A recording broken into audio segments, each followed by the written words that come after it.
medyo magulo, no? Kung anong talaga nangyari. Hindi natin alam ang punot dulo nito, no? Kaya dapat siguro ay magkaroon ng impartial, in-depth at independent investigation. Hindi lang UCHR, no? Dapat siguro magkaroon ng investigasyon yung isang komisyon para makita natin ang punot dulo, no?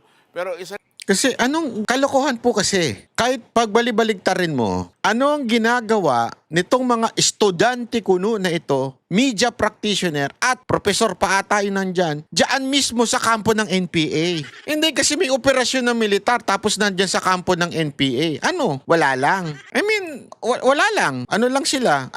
Wala, gusto lang din dumalaw. Pwede bang ganun? Hindi pwede yun eh. Hindi pwedeng nandun lang sila nang hindi sila kasama. At sabi nga nilang militar, armado nga eh. Paulit-ulit siya sinasabi ng militar, armado sila o may baril.